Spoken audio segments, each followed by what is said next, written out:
Episode 34. The Murphys Thrive Without Health Care. Murphys had no health care as we know it today. There was no employment paid health insurance at that time. We had no annual physical exams. We did get what we called the vaccination, which prevented smallpox and was required to begin school. For school applications and the like, we listed Dr. Bruce as our physician, but I never saw him. Doctor's visits were expensive, so we used the Cambridge City Hospital's emergency room. ER. I do not remember ever getting a physical exam or any visit to a doctor. Dr. Fagan delivered mother's babies at the city hospital. I remember a very astute comment Dad regularly made about medicine. I stay away from hospitals. People die there. We had no dentist. We had no toothpaste. We used salt to brush our teeth. The first time I saw a dentist was after graduating from high school, and I had a job at the Harvard Medical School. Employees receive free dental care from the Harvard Dental School by their dental students.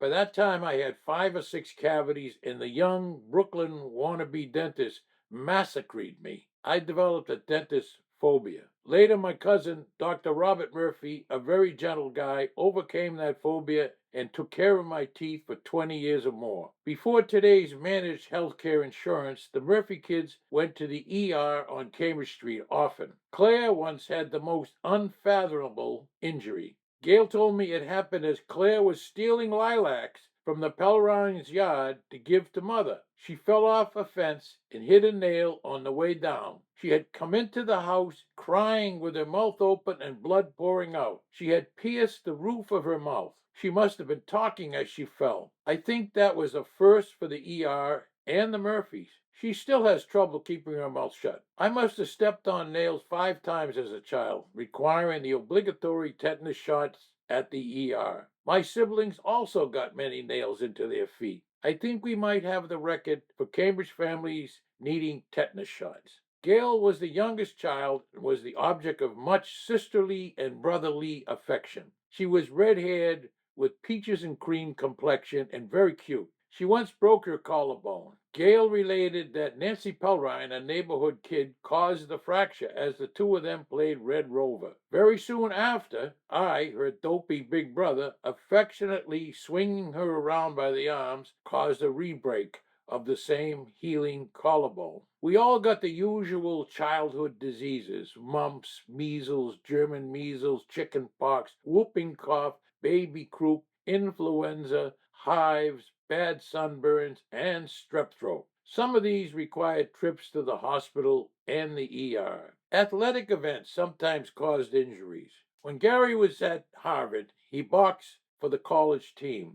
A limited number of boxing rings restricted practice and put more than one match in the same boxing ring. Once, while Gary was dancing backward boxing one opponent, another boxer from another match in the same ring crashed into him and broke Gary's leg. Ergo, another trip to the ER. Snowball throwing was an Olympic event on Fairmont Ave in the winter. Once, in a snowball fight with Okie O'Connell, I was hit in the eye with a snowball. Worse, Okie had put a stone in the snowball. All my friends thought I would lose my eye, the way it bled. Actually, it hit the eyelid, missing the eyeball. But I needed a bunch of stitches at the Cambridge City Hospital. I still have that scar and lots of others. When I was about 6, all the kids in the family were quarantined for weeks in our flat because of scarlet fever. The symptoms were sore throat, bright red rash, high fever, chills, nausea, and body aches. The Cambridge Board of Health put red rectangular danger keep out signs on our front and rear doors.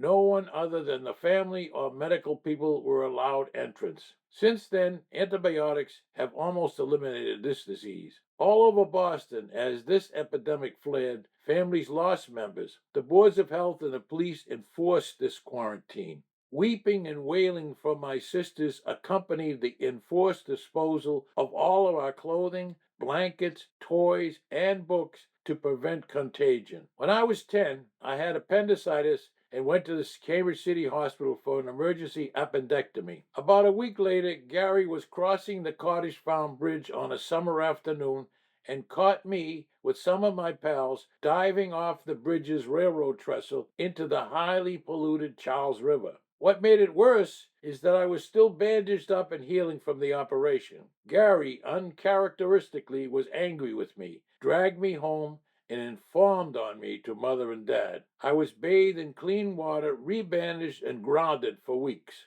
I heard this very pithy quote recently from Bobby Kennedy Jr. during his Senate hearing for Health and Human Services Cabinet Secretary. Quote, "A healthy person has 1,000 dreams, but a sick person has only one. I had 1,000 dreams. I had almost no health care when I was young. I think good genes, my mother's healthy food, and my constant activity, now called exercise, provided me with a strong body and good health. Today's young folks have much better health care, but they play video games instead of street baseball, and their attention is constantly into their phones rather than the real life around them. Obesity, autism, and cognitive negative disabilities are rampant in that coterie." Thank you for viewing or listening to my podcast episode. I really appreciate it. If you liked it, and if you so choose, I ask you to send a good review and perhaps refer friends who might be interested in this podcast series. Again, my thanks.